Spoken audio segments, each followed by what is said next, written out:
Welcome to NCN news. నా పేరు ప్రశాంతి. బులెటిన్లో ముందుగా హెడ్లైన్స్ చూద్దాం.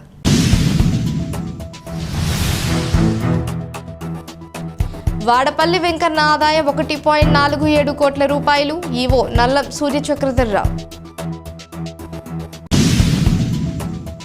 కోనసీమ తిరుమలగా ప్రసిద్ధి చెందిన ఆత్రేయపురం మండలం వాడపల్లి శ్రీదేవి భూదేవి సమేత శ్రీ వెంకటేశ్వర స్వామి వారికి ఆలయ హుండీల ద్వారా 1,47,12,969 రూపాయలు ఆదాయం వచ్చిందని దేవాదాయ ధర్మాదాయ శాఖ డిప్యూటీ కమిషనర్ దేవస్థానం ఈవో నల్లం సూర్యచక్రధర్రావు తెలిపారు. ఆలయంలోని హుండీలను 32 రోజుల అనంతరం దేవాదాయ శాఖ అధికారుల పర్యవేక్షణలో తెరిచి ఆదాయాన్ని వసంత మండపంలో లెక్కించారు. ప్రధాన హుండీల ద్వారా 1,19,16,439 రూపాయలు, అన్నప్రసాదం హుండీల ద్వారా 24,51,230 రూపాయల చొప్పున ఆదాయం వచ్చిందని వివరించారు. అలాగే బంగారం 13 గ్రాములు, వెండి 1.380 కేజీలు, విదేశీ కరెన్సీ నోట్లు 64 వచ్చాయన్నారు. క్షేత్ర పాలకుడు అన్నపూర్ణ సమేత విశ్వేశ్వర స్వామి వారి ఆలయ హుండీల ద్వారా 3,45,300 రూపాయల ఆదాయం వచ్చిందని ఈవో నల్లం సూర్యచక్రధర్రావు తెలిపారు.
ఓం నమో వెంకటేశాయ నమః. ఆత్రేయపురం మండలం వాడపల్లి గ్రామంలో వేయించేస్తున్న స్వయంభూ చంద్రస్వరూపమైన శ్రీ వాడపల్లి వెంకటేశ్వర స్వామివారి దేవస్థానంలో ఈ రోజున 32 రోజులకు గాను హుండీలు తెరవగా 1,47,12,969 రూపాయలు రూపాయలుగా రావడం జరిగింది.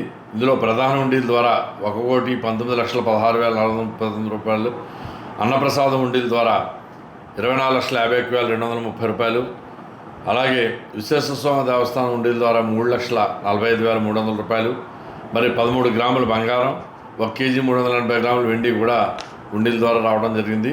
మరి యొక్క కార్యక్రమంలో తనిఖీదారు వారు రాజమండ్రి, మరి B Kiran third grade tutors, Narendra third grade tutors, అలాగే పెద్దలు గ్రామస్తులు, మరి గ్రామ ఉప సర్పంచ్ భోజరాజు బాబురావు, ముదినూరు వెంకటరాజు గారు, మరి అర్చక స్వాములు, గ్రామస్తులు, పత్రికా విధులు, పోలీసులు, శ్రీవారి సేవకులు, కెనరా బ్యాంక్ రావులపాడు వారి సమక్షంలో ఈ యొక్క హుండీలు లెక్కించడం జరిగింది. ఇది ఒక రికార్డు. ఇంతవరకు స్వామివారి దేవస్థానంలో హైయెస్ట్గా మరి రావడం జరిగింది. మరి కావున భక్తులందరికీ కూడా ఈ విషయం మీ ద్వారా తెలియపరుచుకున్నాం. ఓం నమో వెంకటేశాయ నమః.